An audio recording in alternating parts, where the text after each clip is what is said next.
Hey guys, what's up? This is Conrad from GOG Boxing. Good to see you. Now, you may wonder what's going on. I have re-uploaded this video with this new introduction because when I uploaded the kettlebell video and I did it, I was really in a hurry. As you can probably tell, I uploaded it and I realized the intro was kind of insane. At least it was confusing. So, because this stuff is important, I'm going to say what I meant to say, hopefully a little bit more logically.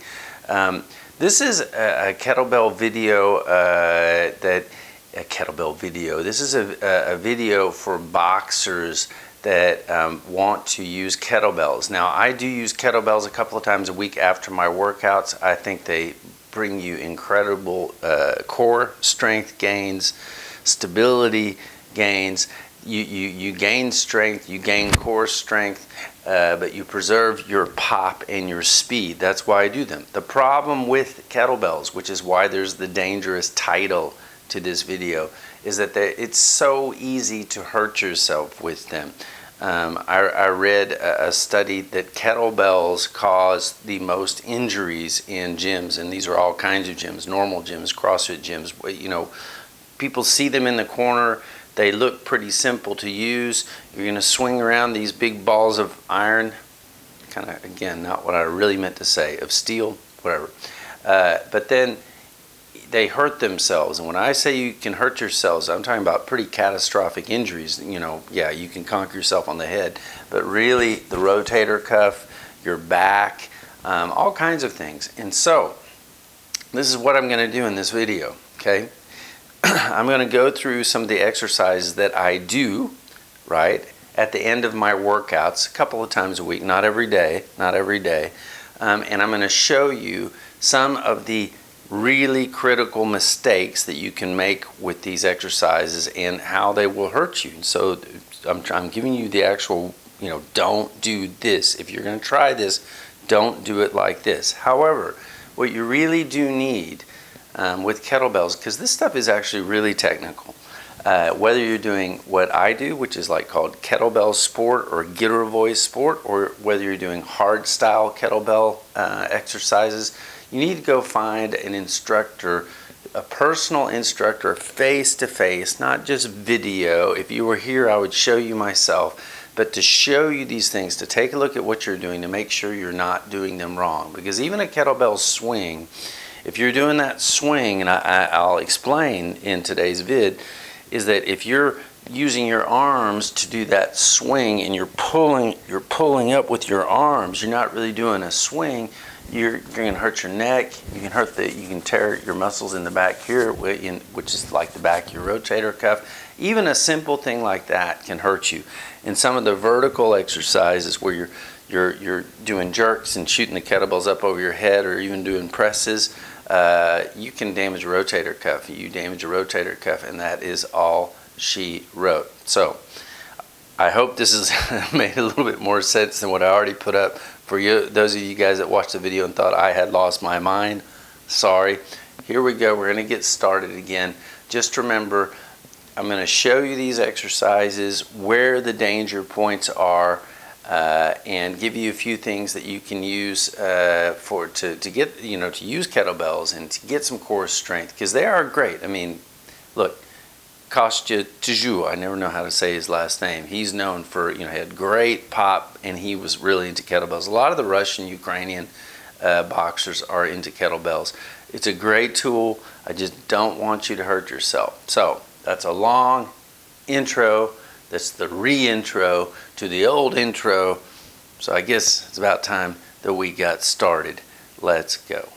So we're going to go through some basic exercises. I'm going to show you some things that you don't do, that you do not do, because you will hurt yourself, and a few exercises that you can do that I think will help you, okay? Now, before we get started, there's a couple of things that you should consider before you even pick up a kettlebell. Right? I'm going to assume that my shoulders are pretty stretched out, you know, like from, say, hooks. That was a really wide hook, but for say hooks, you know, I've been throwing a lot of punches, okay? So that's good. However, it's also bad. Before you pick up a kettlebell and you start doing kettlebells, I think my Yeah, there we go. Before you start doing kettlebells, you need to make sure, because a lot of what you do with kettlebells is vertical, okay? If you can't do what I just did without a problem with your, pointing straight up with your shoulders, you probably do not have yet the shoulder mobility that you need to do these, okay?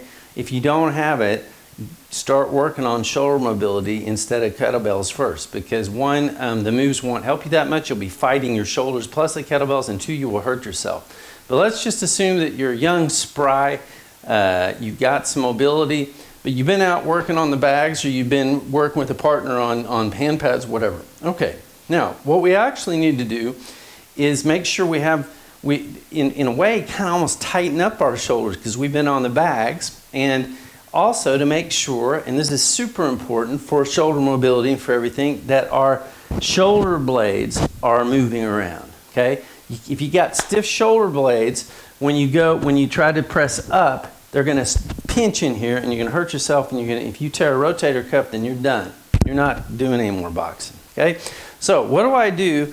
One thing I do, aside from, now if you're cold, you haven't been working out, stretch your shoulders, stretch your back, do your stretches. You know how to do that.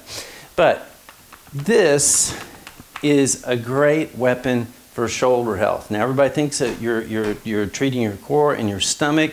One of the reasons why I think like guys like Floyd Mayweather fought for so long without injuries, as you see a lot of guys have injuries, is because you see him, you type a video on YouTube and you'll see him doing these rollouts. Now here's the thing, I'm not going to do a ton of rollouts, but I'm going to do a couple for you. When you do a rollout, I want you to focus on a couple of things, and we'll get to the kettlebells. I'm assuming you can see me down here, right? Now, when you do the route, one, you're not going to arch your back backwards. That's bad. But two, you need to feel your shoulder blades moving down your back, moving that way down your back, okay?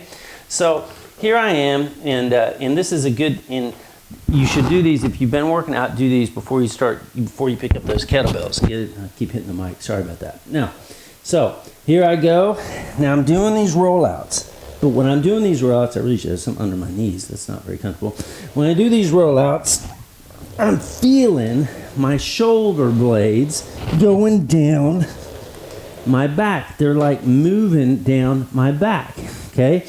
Now I'm gonna do just a few here, because I'm reasonably warmed up, not that warmed up. This kill my knees. I should have brought a pillow. But you want to feel those shoulder blades moving up and down your back, because that means when you do something vertical, your shoulder blade is going down and it's allowing your arm to go up. That's going to keep you from getting injured. I apologize, I keep hitting this thing. I put this type of mic on today, so I won't hit the kettlebells on it, but I'm not used to it. But anyway, okay. Now, second rule. Throw this out of the way. Don't do your push-ups before you do kettlebells. Those are rollouts. It's different. You do push-ups, you are making everything super tight in here. That's just you're just asking for trouble. Now, next rule. You need a weight belt. Now you also notice I got weightlifting shoes on. These are actually more kettlebell shoes for competitions, because I was doing a little bit, some competitions for a while. Not that I did that great. Now, if you guys have seen the serious competitions, boy, those are hardcore, where if you're, say, I weigh 185 pounds, maybe a little less sometimes. Guys my size, once you get good, you're going to be competing with, with 2 green bells that are 24 kilos apiece, and you're going to do some of these movements for 10 minutes straight, or try to. During competition, I think I only lasted like 7 minutes. It almost killed me. But girevoy sport is tough. I'm going to show you a little bit of this stuff. But okay, weight belt. Now, if you were actually going to compete, they won't let you use such a fat belt. They'll make you use one that's narrower, so you're not cheating with the belt. But I'm assuming that you don't have a ton of experience with this. And also, if you've been out working on the bags and stuff, it may be because of all the twisting movements that your back's a little bit tired. So I give myself a little bit more bracing. Now, what are we going to get into? We're going to talk about some of the movements, and we're going to talk about what not to do. Now, everybody's seen kettlebell swings. I know a lot of people have seen kettlebell swings, but seeing is not doing. And I see people do all kinds of stuff. A basic kettlebell swing, okay, basic. If you grab it, I'm gonna do a two-handed swing. You grab it out in front of you. You don't grab it here and just pick it up. You'll swing it back and you swing it forward. However, what you're not gonna do is pick it up with your arms, okay? When you swing, you are not picking it up with your arms. So if I get it right, and I get it a two-handed swing, and I start swinging, right? I start swinging, okay? See if I can gradually get over here. Okay, I start swinging. It's a swing. It's a ballistic exercise. I'm gonna try to get back over here. It's a ballistic exercise. It's not an arm exercise. It's not an arm exercise. Now you do those swings, you'll find out how hard they get pretty fast. But if you do them like this, if you're swinging down and you start doing like that, you're gonna hurt your neck, right? You may hurt your back to your shoulders. It's amazing what you can do with these. So that is the first thing. Really, you should find yourself an instructor. Okay, find yourself an instructor. Now, another tip. A lot of times you'll do one-handed swings. It's the same thing. It's the same thing, except I'll tell you a funny little thing with me that I figured out a long time ago. So when you do the swing, let this offhand, if it's one-handed, go back and turn out like that. If you do it any other way, you get bad form, you start to hurt yourself. But it's the same thing. You're not doing a swing, you're not pulling up like that. It's literally, you're letting your arm, boop, like this. If you start doing it the wrong way, you will hurt yourself and your boxing will be over. But I'm going to show you now, very quickly, kind of what I do right after a workout, okay? So I will come in, and this is too heavy for you. You really, if you haven't worked out and you're, say, my size, you probably don't need to be trying this with something that's heavier than like a 12-kilo kettlebell, maybe 16, okay? This is a 20. I'm semi-warmed up, and I did these for so long, that doesn't really feel very heavy for me. Not that it couldn't hurt me, but okay. What I'll do is I'll grab kettlebell, and I'll just like a basic first part of my strength routine, okay? Grab it, I'll do two-handed swings, and I'll just do, say, whoop, one. Let's say if we just do, sometimes I do more, 4. Now I'm going to go to a one-handed swing. See my hand? Boop. 3, 4. Switch hands. 1, 2, 3, 4. Now, watch this. Now, I want you to show. See this? See my hand, okay? Whoop. Now, you saw where my hand was. I caught it because I was trying to show you. But a typical mistake. Let's say that you got your swings. You watched a bunch of videos. Actually, I hope you went to an instructor. But now you started to put it into the rack. That was the rack where I had it, okay? If you do that, and you will know, and your hand is bent like that, wrong. It's wrong. It's wrong. And when I say wrong, I mean this is the second mistake that will get you hurt. Why? Because when you swing it up, if you swing it up and catch it like that, which I know if you've never done a kettlebell, that will feel, because you're used to having something like that to try to push up. If you do that, that means 1, first, you don't know how to lift kettlebells. 2, that's how you get hurt, because you will swing it up and it'll be like that. It doesn't have to be very heavy. And look what happens. It pulls my arm out and out like that.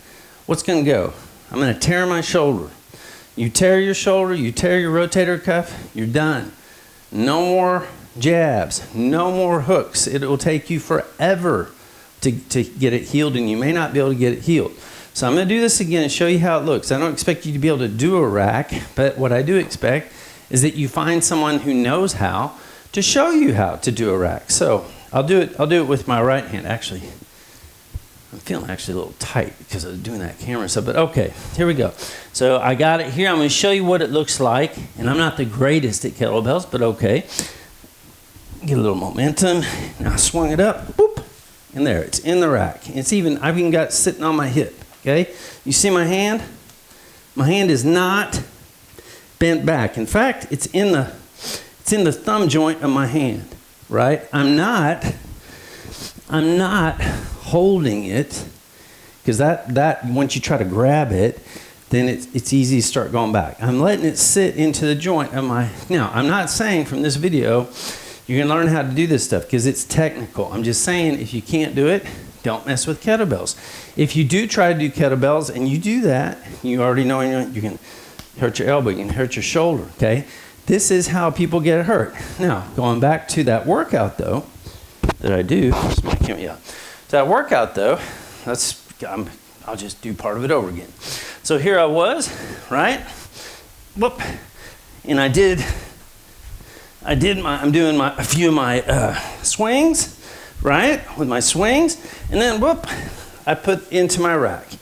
Then I put it down, into my rack. Then I put it down. Let's go to the other arm.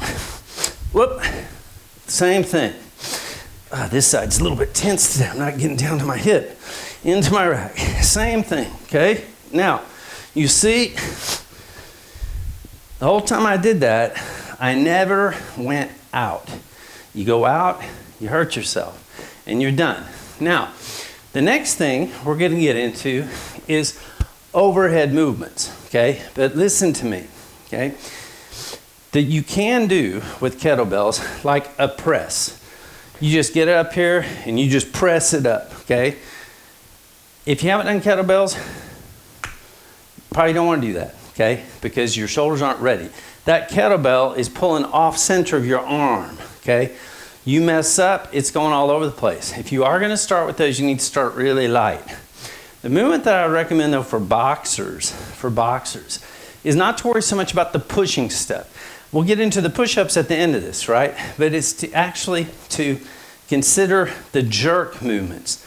They're more technical, which means, again, you need to learn how to do this stuff. But I'm going to show you what they are. And the reason why I recommend them, the jerk movements, get my arms loose here, is because, you know, boxing is not about pushing. Every time you train yourself to push, you're in danger of teaching yourself to push your punches, okay? These jerk movements teach yourself to be loose, and then bam, at the end, you stiffen out your fists. Okay, so here's what that would look like. See if I hope I am warmed up. Please let me be warmed up. Here's what that would look like.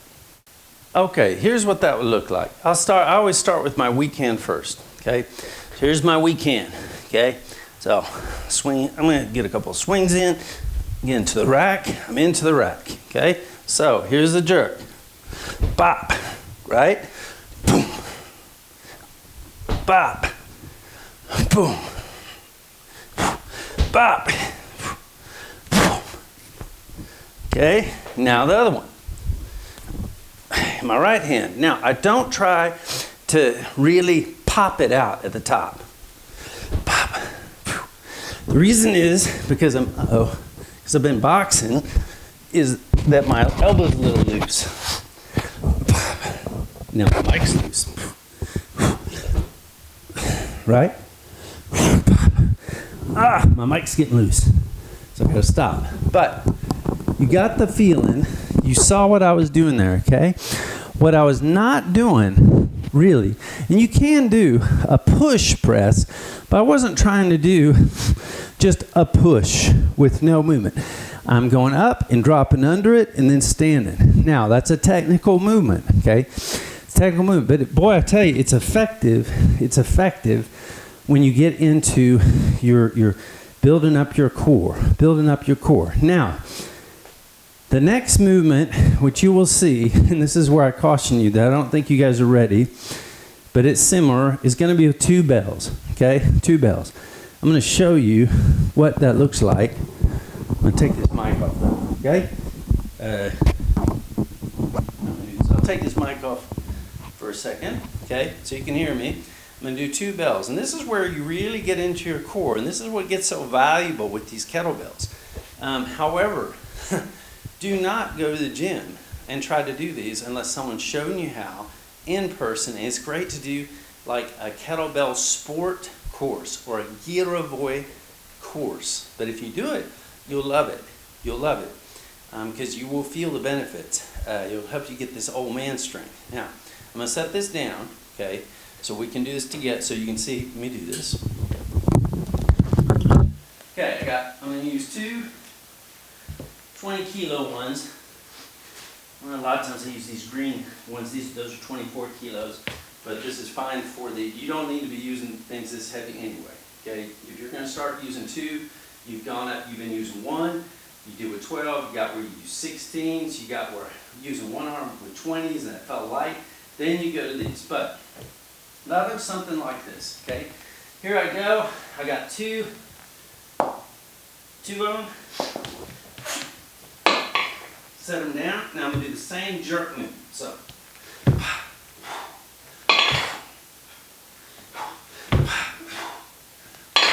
you sit, okay?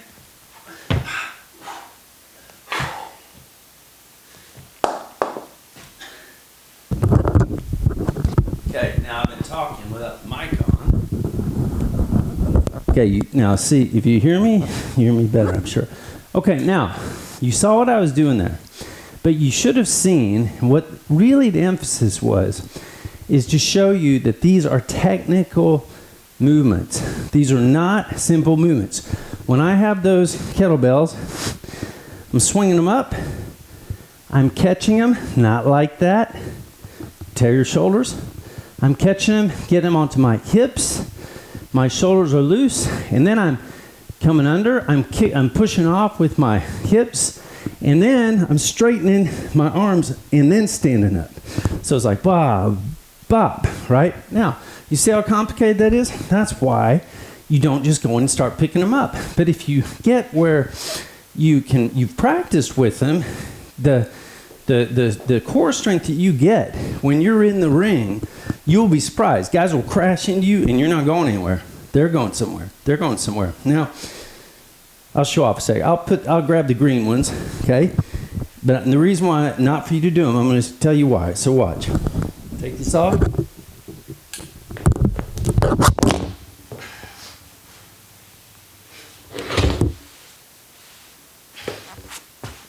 Okay, now these green ones are pretty heavy. They're 24 kilos, okay? They're pretty heavy. So let's see if I can still do this. Got a couple green ones. There we go. That's not so bad.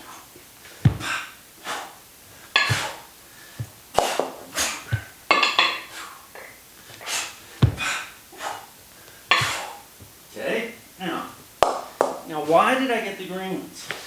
Because I wanted, whoops.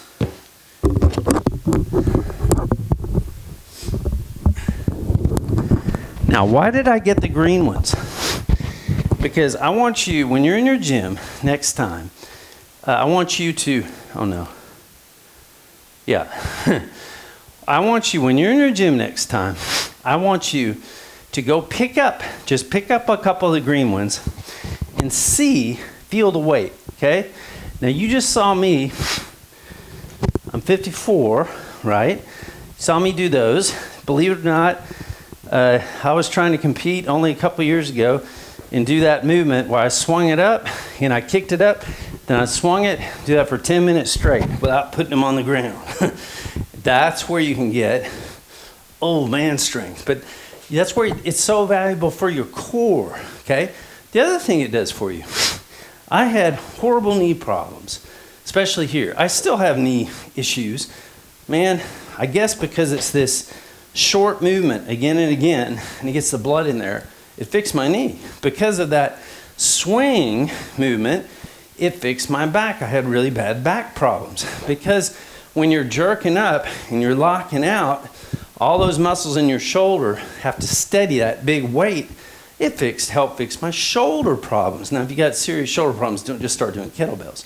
But I'm just saying there's a huge value to it. Now, let's go on to the next phase of some strength exercises that you can do with these things that actually can help you with boxing. Okay, now, a couple other things that you can do with these kettlebell exercises. Now, typically what I would do is after a workout, or if I want to do a strength workout, it's going to depend how many I'm going to do of these, right? But I'll go and do that warm up with the swings with 2 hands. I'll do it with 1 hand. I'll do the racks, and then I'll do usually a couple of sets, one say with the 20s, one with the 24s. I might even use 28s, which are all probably way too heavy for you to do. You should think about, going and get an instructor and gradually learning this stuff properly. But like I said, the core strength that it gets you, and you will feel it too, like when you throw your right hands, because it's in your core, it's in your hips, it's just so valuable. But also, obviously, it's like, everybody who boxes wants to do some chest strength exercises and some others. Okay, well, that's one thing that also you can do with kettlebells, and there's a couple things you can do which are not super dangerous, but you don't want to hurt yourself. But I'm going to show them to you. Okay, and so see if I have enough room here. But kettlebell push-ups, okay? Now I do these, and then I'll get to these other push-ups, okay? But I want to show you something first. What you do is you get a couple of kettlebells. It's better if you have some kind of, if they're a little bit heavy, right? They're a little bit heavy, because if they're not, then they get so wobbly. But the point is they are a little bit wobbly. Now I turn them in a tiny bit like that, a tiny bit. What you're going to do first, if you've never done push-ups on kettlebells, okay, what you're going to do is you're going to just get where you can stand up on them like that, okay? Now the first time that you do it, they'll feel like they're going like that. So until you feel steady, don't do push-ups with them. Get where you feel like you can stand on them, and they're not doing that. Why is this great? Because it's great for your wrist. It's also great for your core, okay? Now, after you get where you can stand on like that, then next thing is to do push-ups with them, right? Whoops, I'm not looking at you, right? Now, you do these push-ups with them, then you will start feeling it, okay? But there's something else you can do, and you can even do walks with these, is you go down into the push-up, whop, you come up, get your feet a little bit spread, up, and then you pick one up like that, and then you pick one up like that. Then you do a push-up, right? And then you do the same thing. Now, you can tell, since I'm going to be on one hand, that wrist is going to have to be strong, and I'm pulling up with the other one. So my entire core has to be strong. You can even, I can't do it because I don't want to get on this floor and mess up the floor, but you can pull them up and you can walk forward. Man, let me tell you, that not only is it great for your strength and your core strength and your wrist strength, but it's great for your shoulders, because your shoulders work in one way and then they have to work the other way. Because a lot of times when we box, we overdevelop the front, and you should be pulling your punches back. But let's face it, it's not strengthening your back quite enough. Another thing you can do to remedy that, though, is you get on the same things. Look where my foot is. This foot's at this kettlebell. Put one arm down here, and then I'll do whoop, and that's it. And obviously, this is not hard to do.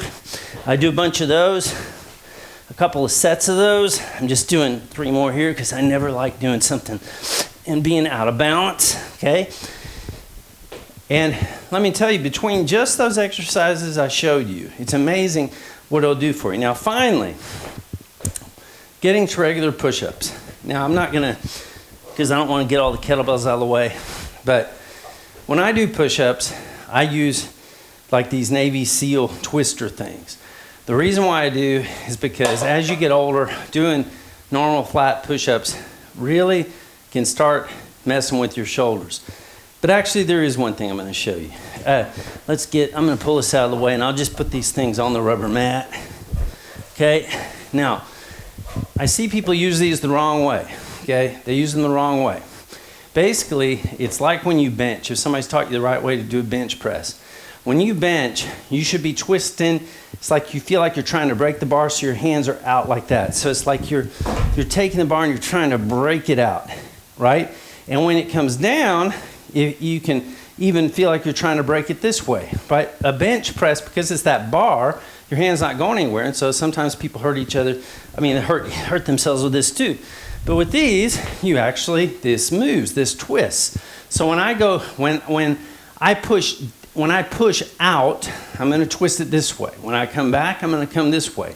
If you do that, you're not going to hurt your shoulders. So I'll show you right here real fast. Okay, so here I am. This would be as if, gotta push it up. This would be, I'm in the push-up phase. Now I go down, look what happens. I turn my hands this way, and then I turn them out that way. I turn this way, I turn them out that way. Like that. If you do that, you're not going to hurt your shoulders, right? And you're in between all this stuff, everything I'm showing you, after a workout, I mean a full hard workout, you can give yourself a little bit of a break. Come in, do what I said, use the roller. It's for your stomach too, but to get your shoulder blades moving up and down your back. Then you get the kettlebells, you do the swings. You do with 2 hands on one, then you practice your racks, then you do the overhead jerks, then you do the 2-handed overhead jerks, then you get to your kettlebell push-ups, then you get these push-ups, and believe me, that by itself is already a workout. I'm just used to it because I got that old man strength, and that's it. However, last thing, don't hurt yourself. I'm telling you, I'm showing you these things just to tell you, all of those kettlebell exercises can hurt you. You can also hurt yourself by dropping them on your foot, by running out of steam and hitting yourself on the head. One time I was doing with 2, and I got so tired, I brought them down, but I brought them down too close, and I got too close to my face, and I literally skinned the skin off the front of my nose. I'm glad I didn't break my nose. Kettlebells are dangerous. You don't use them if there's a kid running around, because you can't see him. He could run in front of you, and you could hit the kid, you kill your kid, or you kill your dog or whatever. You don't use them in a CrossFit gym. In CrossFit gyms, you're doing them, people suddenly lie down in front of you and they start stretching. Like, what am I going to do with these things, right? So that's my lesson for today. I hope it helps you. I think this stuff will really help you. It will help. I even got dogs up here. It will also, if you do it right, you will thank me. It'll help your knees, and it'll do one last thing for you that I forgot. You doing all those swings is pulling out on your hands, and it's healing your wrists, because you think how many times you hit those bags and you compact your wrists. You get where you're doing these swings, it's just like, oh man, it takes a lot of strain off your wrists and hands, and gets the blood flowing back in there. Only good things to say about them if you do them right. Okay, I hope you like this. Like, subscribe, come back. There's been a lot of snow, bad weather, nowhere to work out. I can't get anybody over here to do hand pads right now, but we will have some other lessons that get back into strict boxing again in the near future. Bye-bye.